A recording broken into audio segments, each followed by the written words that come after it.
Hello friends, હું નિલેશ દાફડા આપ સૌનું હાર્દિક સ્વાગત કરું છું આપણી યુટ્યુબ ચેનલ યસ આઈ એમ અ ટીચરમાં. તો મિત્રો, આજનો વિડીયો જેમાં મેં સમાવેશ કર્યો છે યુનિટ 12 અને ટાઇટલ છે તેનું અનધર ડે ઇન પેરેડાઇઝ.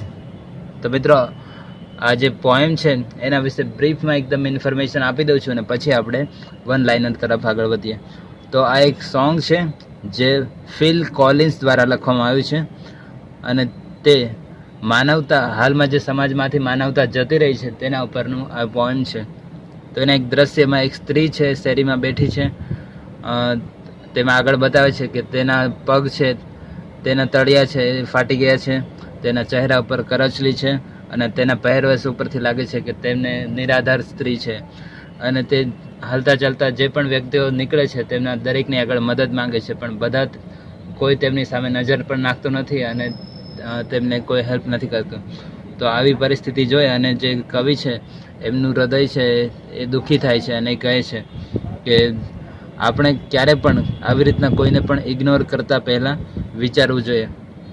અને એ આગળ પણ કહે છે કે અગર જો સૌથી કોઈ નસીબદાર હોય તો તે પણ માણસ છે અને સૌથી કોઈ બદનસીબ હોય તો તે પણ માણસ છે. તો આવી કંઈક સ્ટોરી હતી.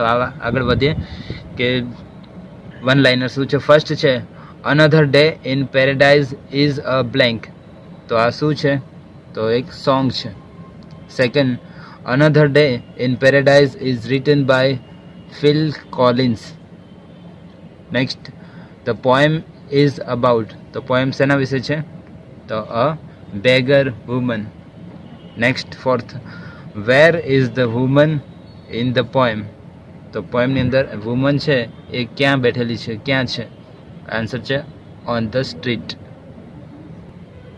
Next, which season is mentioned in poem. તો આ જે પોએમ છે એની અંદર કઈ સિઝન છે મેન્શન કરવામાં આવી છે? આન્સર છે winter.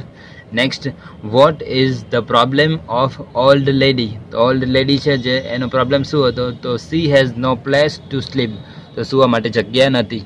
Next, the woman ask for help from. તો કોની તરફથી, કોની પાસેથી મદદ માંગે છે? તો આન્સર છે પાસર્સ બાય મેન. તો પસાર થતા માણસો પાસેથી. Next 8, how does she try to gate others attention.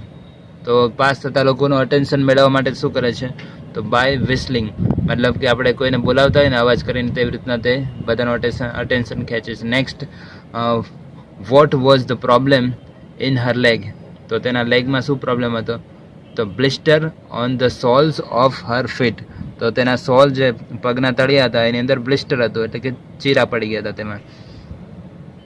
Next, a man in the poem blank the woman.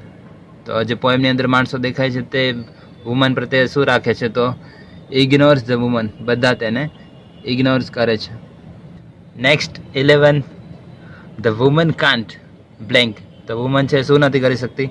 તો આન્સર છે વોક. તે ચાલી નથી શકતી કારણ કે પ્લગમાં એના જે પગ છે એમાં બ્લિસ્ટર હતું, મતલબ કે ચીરા પડી ગયા હતા. Next, the woman in the poem ask the men to blank. તો બધા માણસો પાસે શું અપેક્ષા રાખે છે? તો find a place to sleep. તો સુવા માટે જગ્યા માટે બધાને પૂછે છે. And last one, the poem is about blank. તો પોએમ છે એ શેના વિશે છે? તો હ્યુમેનિટેરિયન ફિલિંગ્સ, એટલે કે માનવતાવાદી ફિલિંગ્સ અથવા તો લાગણી વિશે.